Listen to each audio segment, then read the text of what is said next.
Herzlich willkommen auf meinem Kanal, auf dem sich alles um den deutschen Spitz dreht. Unser Thema heute: der Unterschied zwischen weißem Großspitz, Samoyede und weißem Schäferhund. Dadurch, dass der große deutsche Spitz nämlich so selten geworden ist, kommt es oft zu Verwechslungen und dabei unterscheiden sich die drei Rassen durchaus deutlich voneinander. Und zwar vom Aussehen als auch vom Wesen her. Schauen wir uns erstmal ein paar Bilder an.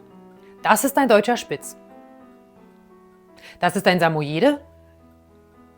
Und das ist ein weißer Schäferhund. Der sollte übrigens ungefähr so aussehen wie der da, also keck und lebendig und nicht wie eine depressive Träne. Aber das nur am Rande. Soweit sind die Unterschiede klar? Gut. Was ist der denn da? Nun, das soll eigentlich ein Spitz sein, zumindest laut Papieren. Ich persönlich würde ihn als Allerweltsspitz oder auch als europäischen Spotz bezeichnen, denn er ist das Erzeugnis der Showzucht, aber kein wirkliches Ebenbild des echten deutschen Spitzes. Während der Spitz immer als Hofhund schlechthin fungierte, also ohne Jagdtrieb, misstrauisch Fremden gegenüber, eigenständig, hochintelligent und hoftreu, fungierte der Samoyede in seiner nordischen Heimat zwar wie der Spitz als Mädchen für alles, aber eben auch als Jagdhund. Der Samoyede will ziehen, daher auch sein breiter Rücken und seine kräftigen Pfoten.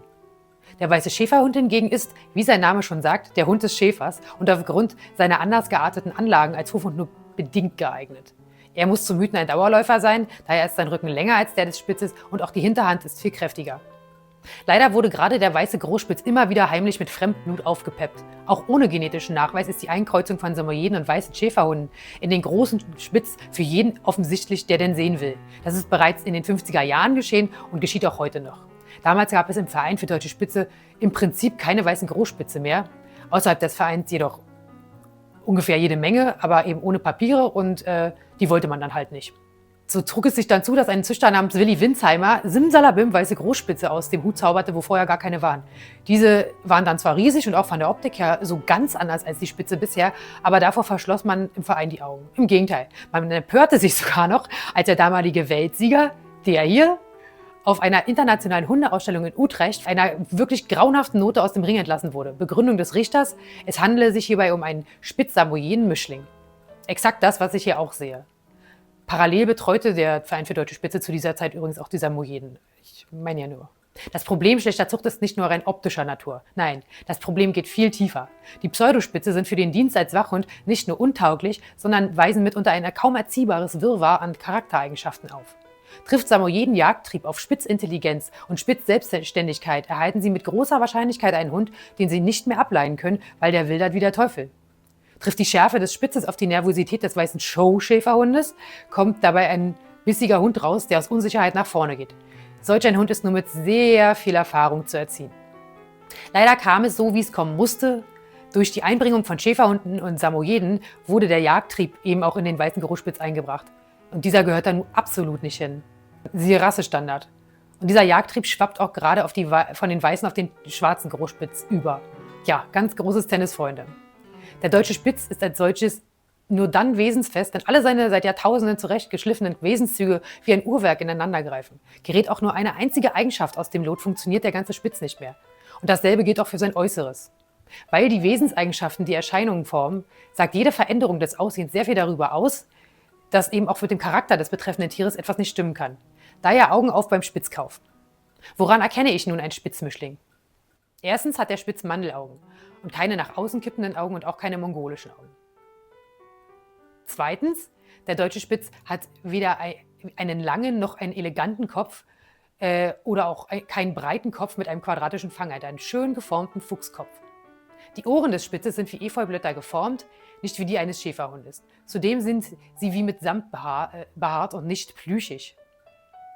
Als Welpen haben die Spitz-Samoyeden-Mischlinge nicht nur diese Fellbäckchen wie hier zu sehen, sondern auch diese nach außen kippenden Augen mit den runterhängenden weißen Wimpern. Spitze haben kleine Katzenpfoten und keine solchen Latschen.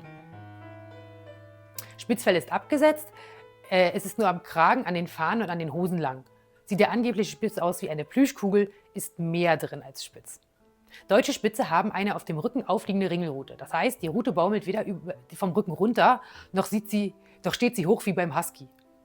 Von der Größe her ist der Großspitz, der früher eigentlich mal 45 cm groß war, irgendwie immer größer werden, während die Wolfsspitze immer kleiner werden. Auf jeden Fall ist ja Zucht keine optionale Geschichte, die jeder nach seinem Gusto auslegen kann. Und daher dennoch sind leider inzwischen 55 cm große Großspitzrüden keine Seltenheit mehr. Das geht auf Kosten der Schnelligkeit und Wendigkeit der Hunde und ergo auf Kosten der Arbeitsfähigkeit. Außerdem kann die rasseuntypische Größenzunahme dazu führen, dass Skeletterkrankungen zunehmen. Der Spitz hat ebenso weder die Winkelung an der Hinterhand eines Jagdhundes noch so eine steile Haxe wie der Chow Chow. Er hat eine leicht gewinkelte, kräftige Hinterhand, die ihm guten Schub beim Laufen verleiht. Leider sieht man immer öfter Spitze, die eine extrem schwache und sehr steile Hinterhand aufweisen. Das ist nicht nur falsch, sondern auch gesundheitlich sehr bedenklich. So, und wie sieht nun ein deutscher Spitz aus? Genauso. Er ist quadratisch, mit breiter Brust und kräftigen Gliedmaßen, die leicht gewinkelt sind. Seine ganze Stellung wirkt irgendwie aufgerichtet, seine Haltung selbstbewusst. Der hochgetragene Kopf auf dem mittellangen Hals verstärkt das Bild wachen Kraftbewusstseins, dem der überlegene, kecke Blick aus braunem Mandelauge voll entspricht. Ganz egal, wie groß der Spitz ist, der kecke Ausdruck ist immer derselbe. Er hat einen Fuchskopf mit mittellanger, spitz zulaufender Schnauze und eine gerundete Stirn und um den Hals einen gut abgesetzten, imposanten Kragen. Sowie auf dem Rücken seine buschige Ringelrute. Also, was möchte ich dem Interessenten am Schluss raten? Dass Ahnentafeln zwar schön und gut sind, aber nicht mehr als ein Fabrikstempel, der lediglich eine Aussage darüber trifft, wann und wo der jeweilige Hund fabriziert wurde.